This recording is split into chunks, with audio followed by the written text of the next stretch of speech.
ఇది నిజంగా స్వామి హనుమ యొక్క అనుగ్రహ విశేషం. అంతటి మహానుభావుడైనటువంటి హనుమ 5 అంకె చేత ప్రీతి పొందుతారు. ఒక్కొక్క దేవతకి ఒక్కొక్క లక్షణం ఉంటుంది.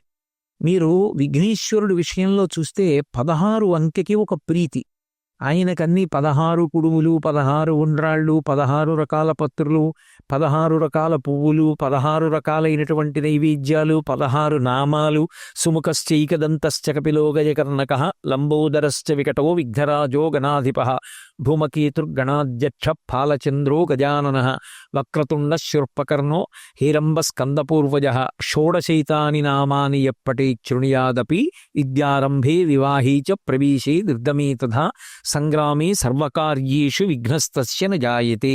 షోడశైతాని నామాని 16 అంకె మీద విఘ్నేశ్వర తత్వం నడుస్తుంది. ఆయనకి 16 ప్రీతిని కాదు, తత్వం 16 మీద వెడుతుంది. అలాగే పరమశివుని యొక్క తత్వం 8 మీద వెడుతుంది. అందుకే అష్టమూర్తి తత్వము అని పిలుస్తారు. మీరు హనుమకి సంబంధించినంత వరకు ఆయన యొక్క విశేషం, ఆయన తత్వం 5 అంకె మీద నడుస్తుంది. అందుకే హనుమకి 5 పదార్థములను నివేదన చేస్తారు. 5 రకాలైనటువంటి పత్రముల చేత పూజ చేస్తారు. పంచముఖములతో కూడినటువంటి ఆంజనేయ స్వామి యొక్క ఉపాసనా విధానం ప్రత్యేకంగా ఉంటుంది.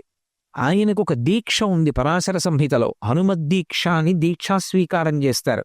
చేసినప్పుడు అందులో అతి తక్కువ కాలం దీక్ష 5 రోజులు. 5 అంకె చేత ఆయన తత్వం ప్రకాశిస్తూ ఉంటుంది.